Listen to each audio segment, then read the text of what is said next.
Hello my dear friends.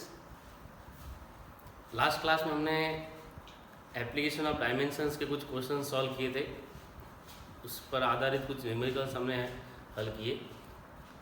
उसी में आगे हम और चल रहे हैं कुछ और एडवांस करने के लिए। ओके, तो अब इसके बाद देखो हम बात करते हैं मेजरमेंट की। पहले हमने पढ़ा डायमेंशन के बारे में, विमाओं के बारे में, जिसमें खास तौर से हमने विमाओं के अनुप्रयोग पढ़े थे। अनुप्रयोग जो अपने पास 3 थे। उसके अलावा उसके कुछ ड्रॉबैक्स भी है, लिमिटेशन है, कमियां हम कहते हैं। और कमियों में खास तौर से हम कहते हैं कि इनकी सहायता से किसी भी नियतांक का मान ज्ञात नहीं किया जा सकता। जैसे आप लोगों ने अलग अलग फॉर्मूले देखे। जैसे मान लो कि टाइम पीरियड का फॉर्मूला था अपने पास, वो हमने लिखा था T=2π√L/g। ये फॉर्मूला था।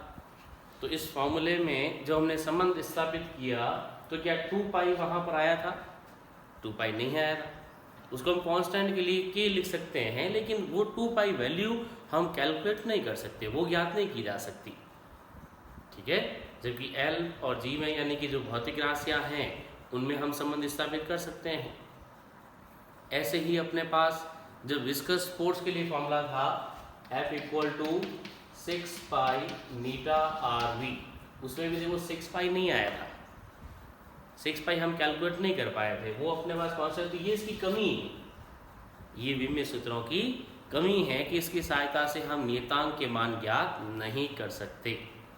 ये एक्सपेरिमेंटल वैल्यूज होती है। जो फॉर्मूला डेराइव किया जाता है, जब किसी साइंटिस्ट द्वारा ये फॉर्मूला दिया जाता है, कोई भी फॉर्मूला जैसे हम कह रहे हैं, तो वो अपनी स्टडी के अकॉर्डिंग उनके प्रयोगों के आधार पर नियतांक लेते हैं। ये आगे हम बार बार पढ़ेंगे। जितने भी अपने पास रिलेशंस आते हैं, फॉर्मूले आते हैं, कुछ ना कुछ उसमें कांस्टेंट आ जाता है, नियतांक आ जाता है। तो वो अपने पास नियत वैल्यू होती है, उनको हम विमाओं की सहायता से ज्ञात नहीं कर सकते। ओके, उसके अलावा जैसे संबंध स्थापित करने के लिए खास तौर से अपने पास 2-3 राशियाँ होती है, तो उनमें संबंध स्थापित कर पाते हैं। अगर वही प्लस माइनस में हो, जैसे मान लो कि जो समीकरण था अपने पास गति का कि v =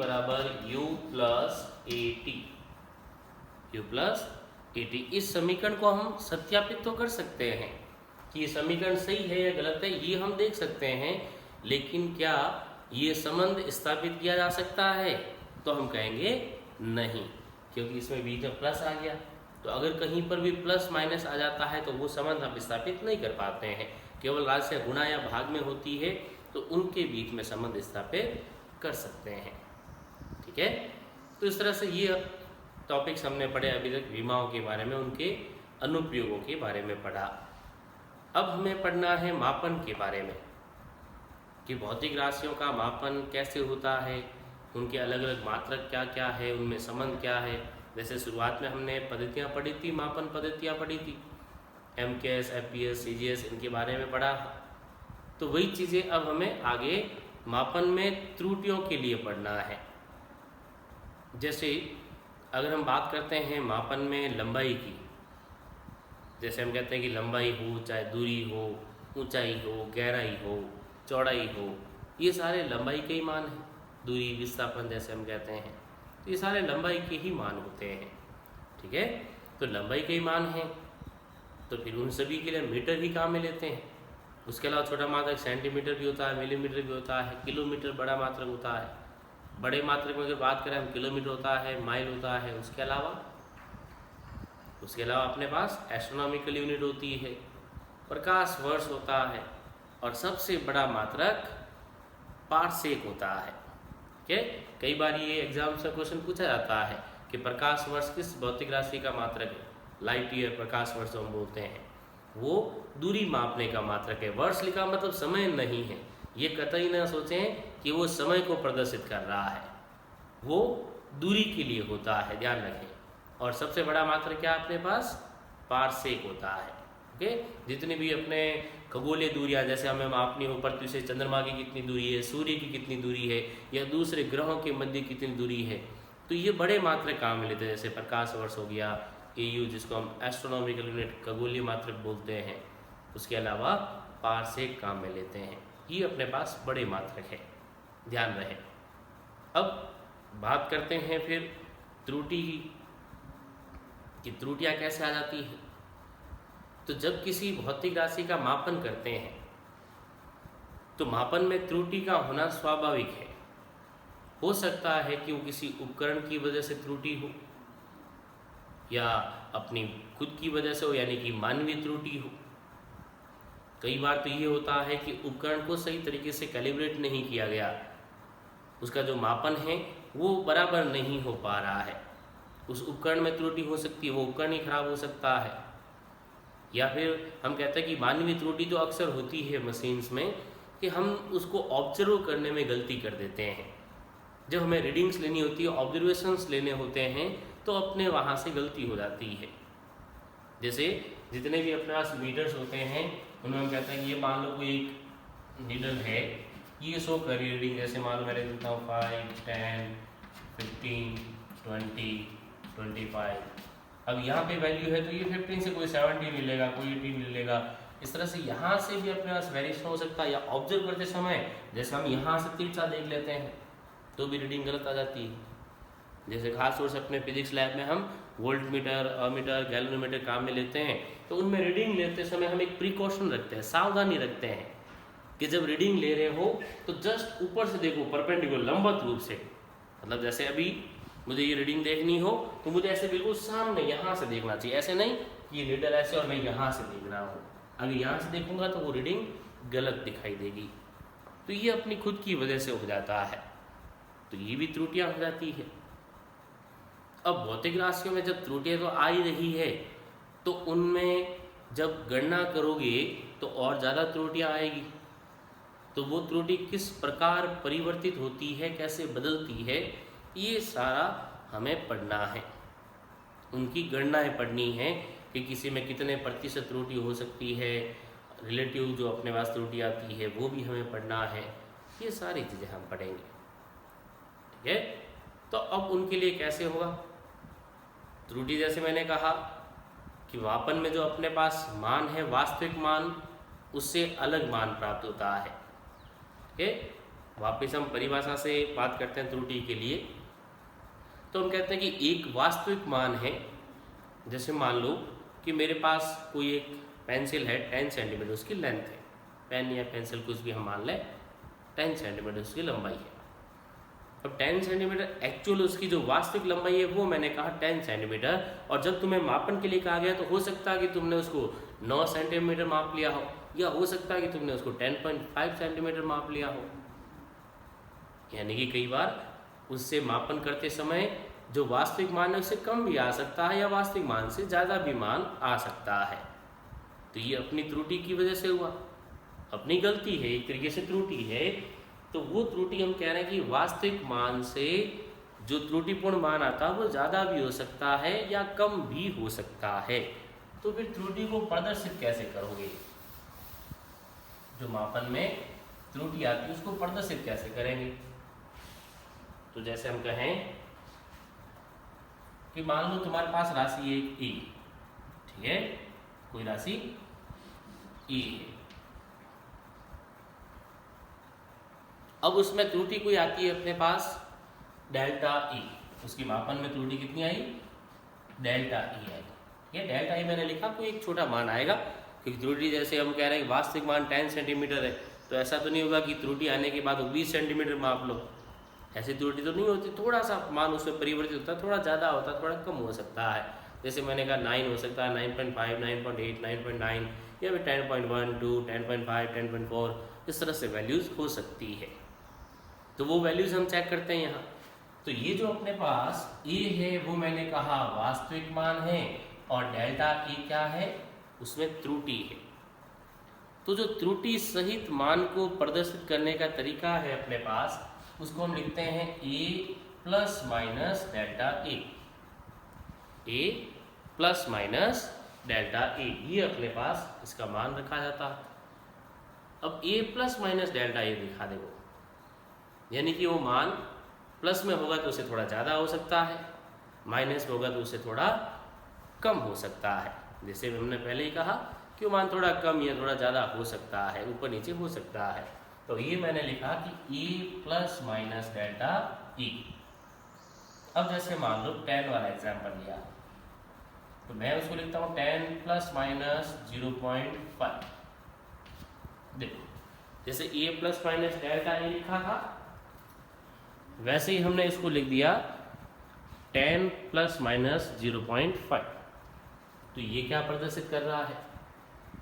तो 10 प्लस माइनस 0.5 लिखने का मतलब कि ये 10 प्लस 0.5 या 10 माइनस 0.5 हो सकता है। तो इसका जो निम्नतम मान हुआ वो 10 माइनस 0.5 मतलब कितना हुआ 9.5, और 10 प्लस 0.5 मतलब 10.5। तो जो एक्चुअल वैल्यू है वो तो अपने पास 10 है, वास्तविक मान तो 10 है, लेकिन जो त्रुटिपूर्ण मान आ रहा है वो अपने पास आ रहा है 9.5 से 10.5 तक, यानी कि वैल्यू वेरी कर सकती है इसके बीच में। 9.5 से लेकर 10.5 तक वेरी कर सकती है, परिवर्तित हो सकती है। अब इसके बीच में कोई भी मान आ सकता है। तो ये जो प्लस माइनस में हम लिखते हैं, एक तरीके से हम कहते हैं ये टॉलरेंस होती है, ये उसकी टॉलरेंस है कि इतनी वैल्यू टॉलरेट कर सकते हैं, ऊपर नीचे हो सकता है। तो ये हमेशा अपने त्रुटि को प्रदर्शित करने का तरीका रहेगा। आगे जितने भी हम पढ़ेंगे टॉपिक्स, उनमें ये त्रुटि को प्रदर्शित करने का तरीका है। ठीक है, अब त्रुटि के लिए अलग अलग अपने पास फॉर्मूले आएंगे, जिसमें सबसे पहले हम कहते हैं कि जब तुम्हें कोई मान दिया गया हो, कोई भी भौतिक राशि का मापन दिया गया हो, क्योंकि देखो जब हम मापन करते हैं, जैसे खासतौर से अपने लैब की हम बात करें, एक्सपेरिमेंट्स की हम बात करें, तो जब हम लैब में कोई एक्सपेरिमेंट परफॉर्म करते हैं तो उसके ऑब्जर्वेशंस एटलीस्ट 6 लेते हैं, 6 ऑब्जर्वेशन लेते हैं। रीडिंग जो ली जाती है वो एक रीडिंग पे आधारित नहीं होते, कम से कम 6 रीडिंग लेते हैं। ये लैब में हम ऑब्जर्व करेंगे वहाँ, तो हम देखेंगे कि कम से कम 6 रीडिंग लेते हैं। तो 6 लेने का कारण क्या है, 6 ऑब्जर्वेशंस क्यों लिए गए? तो इसमें हम मीन वैल्यू फाइंड आउट करते हैं कि हो सकता है कि एक बार वैल्यू बहुत ज़्यादा आ गई हो या एक बार बहुत कम आ गई हो। तो जो एक स्पान आ जाता है, गैप आ जाता है अपने पास कि इतनी वैल्यू में फ़र्क कैसे आ गया, एक बार बहुत कम आ गई, एक बार बहुत ज़्यादा आ गई। तो हम उसका मीन लेते हैं, उनका माध्य लेते हैं, जिससे हमें पता चल जाएगा कि वैल्यू एक्चुअल कितनी वेरी कर सकती है। तो वही अपने पास यहाँ है। हमने कहा कि जैसे ये a plus minus delta a है, ये अपने पास उसकी लिमिट आ गई। ठीक है, तो अब जैसे ऑब्जर्वेशंस हमें दिए गए हो, तो उससे हम प्रतिशत त्रुटि कैसे ज्ञात करें या सापेक्षिक त्रुटि कैसे ज्ञात करें, रिलेटिव एरर, वो हम कैसे फाइंड करेंगे, ये हमें पढ़ना है। ओके, चलो स्टार्ट करें फिर। तो सबसे पहले हम कहें कि हमें मान लो ऑब्जर्वेशंस दिए गए हैं, प्रेक्षण दिए गए हैं, और प्रेक्षण में मैं मान लेता हूँ दिए गए प्रेक्षण के लिए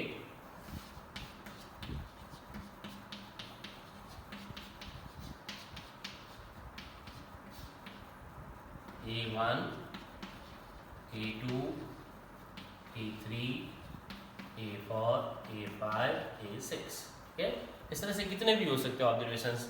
हमने A लिखा, उसको A1, A2, A3, A4, A5, A6, A7, A8, A9, A10, कितने भी ऑब्जर्वेशंस लिए जा सकते हैं। लेकिन जो अपने लैब के अकॉर्डिंग है, 6 ऑब्जर्वेशंस हम लेते हैं, तो मैंने A1 से लेकर A6 तक लिखा है, ये ध्यान रहे। अब A6 तक जो अपने पास ऑब्जर्वेशंस है, उन सभी का सबसे पहले मीन लेते हैं, माध्य लेते हैं। पहला काम क्या है, माध्य लेना है, उनका मीन लेना है। ठीक है, हमें एरर फाइंड करनी है, ध्यान रखा, त्रुटि ज्ञात करनी है, और वो त्रुटि एरर फाइंड करने के लिए पहले क्या कर रहे हैं, माध्य ज्ञात कर रहे हैं। तो AM लिख रहा हूँ मैं उसको मीन के लिए। तो माध्य मान क्या होता है, देखो माध्य पता है, सभी राशियों को जोड़ के उतना ही भाग दे दें। तो A1 plus A2 plus A3 plus A4 plus A5 plus A6, सबको जोड़ दिया हमने और डिवाइड कर दिया 6, डिवाइडेड बाय 6 हो गया। ये अपने पास माध्य मान आ गया। अब हमें एब्सोल्यूट एरर्स फाइंड करनी, ध्यान रहे। एब्सोल्यूट एरर्स निरपेक्ष त्रुटि ज्ञात करनी है। पहला काम माध्य निकालने के बाद क्या करना है, निरपेक्ष त्रुटियां ज्ञात करनी है। निरपेक्ष होने का मतलब एक एक के लिए अलग अलग ज्ञात करना है, एक एक राशि के लिए अलग अलग ज्ञात करना है। तो जैसे मैं कहता हूं निरपेक्ष त्रुटियों के लिए निरपेक्ष त्रुटियां, उसमें अपने पास A1 bar equal to AM minus A1, जो माध्य मान आया उसमें से पहला मान घटा दो तो A1 बार आ गया, फिर A2 bar AM minus A2, A3 bar AM minus A3, A4 bar AM minus A4, A5 bar AM minus A5, A6 बार तो ये हो गया AM माइनस A6। ओके, ये हो गया अपने पास सबके लिए निरपेक्ष त्रुटियां आ गई। ध्यान से देख लें, सभी के लिए अपने पास हमने निरपेक्ष त्रुटियां ज्ञात कर ली है 1 से लेकर 6 तक। A1 बार, A2 बार, A3 बार, A4 बार, A5 बार, A6 बार, सारे आ गए अपने पास मान। अब इसके पश्चात हमें लेना है इन निरपेक्ष त्रुटियों का माध्य मान। क्या करना है, निरपेक्ष त्रुटियों का माध्य मान लेना है। तो हम लिखेंगे माध्य निरपेक्ष त्रुटि, माध्य निरपेक्ष त्रुटि। तो माध्य निरपेक्ष त्रुटि कैसे याद करें, तो फिर वही बात के माध्य मान याद करना, यानी कि सभी को जोड़ के उतने का भाग दे दें, जितनी राशियां हैं उन सभी को जोड़ दें और उतने का ही भाग दे दें। तो आएगा अपने पास माध्य निरपेक्ष त्रुटि के लिए AM bar is equal to, देखो सभी को जोड़ दें, जो 1 से लेकर अपने पास 6 तक है उन सभी का योग कर देंगे तो आ जाएगा।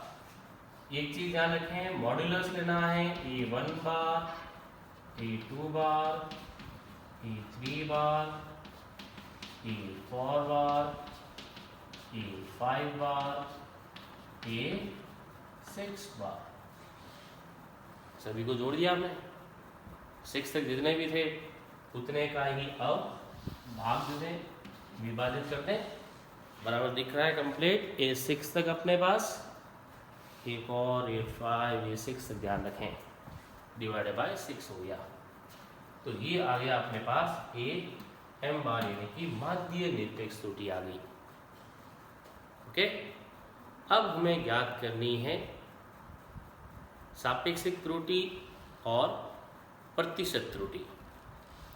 प्रतिशत त्रुटि के लिए क्या करना है कि जो अपने पास सापेक्षिक त्रुटि आती है उसे 100 से गुणा कर देना है, उसे 100 से गुणा कर देना है। ठीक है, जो अपने पास सापेक्षिक त्रुटि आती है उसी को 100 से मल्टीप्लाई कर दो तो वो अपने पास प्रतिशत त्रुटि हो जाएगी। तो अभी अपने पास आ गई माध्य निरपेक्ष त्रुटि AM बार। अब सापेक्षिक त्रुटि कैसे ज्ञात करें, तो सापेक्षिक त्रुटि ज्ञात करने के लिए निरपेक्ष होने का मतलब क्या है कि उसकी किसी के साथ तुलना नहीं करनी है, वो अकेला मान है। और सापेक्षिक रिलेटिव होने का मतलब दूसरे के साथ हम तुलना कर रहे हैं, दूसरे के साथ तुलना कर रहे हैं। तो जैसे देखो, अगर पहले मान के लिए सापेक्षिक त्रुटि ज्ञात करनी है, दूसरे के लिए ज्ञात करनी है, तीसरे के लिए ज्ञात करनी है, चौथे मान के लिए, पांचवें मान के लिए, तो सापेक्षिक त्रुटि ज्ञात करने का मतलब है कि माध्य मान के लिए और ये जो माध्य निरपेक्ष त्रुटि है इनका हमें अनुपात लेना है। क्या करना है, अनुपात लेना है, ये ध्यान रखिए। तो अपने पास देखो सबसे पहले क्या था, स्टेप्स नंबर 1 माध्य निरपेक्ष त्रुटियां, माध्य निरपेक्ष त्रुटि, चौथा स्टेप सापेक्षिक त्रुटि और पांचवा स्टेप अपने पास प्रतिशत त्रुटि। ये कंटिन्यू चलता रहेगा। समझ में आया? ये जितने भी अपने पास मान दिए गए हैं, हमने क्या कहा सबसे पहले कि जैसे ये तुम्हें ऑब्जर्वेशंस दे रखे हैं A1 से लेकर A6 तक, ये सारे ऑब्जर्वेशंस है, परीक्षण है, और उन परीक्षणों का हमें माध्य मान लेना है, यानी कि सभी को जोड़ते हुए 6 का भाग दे दिया, माध्य मान ले लिया हमने, माध्य मान लिया EM आ गया।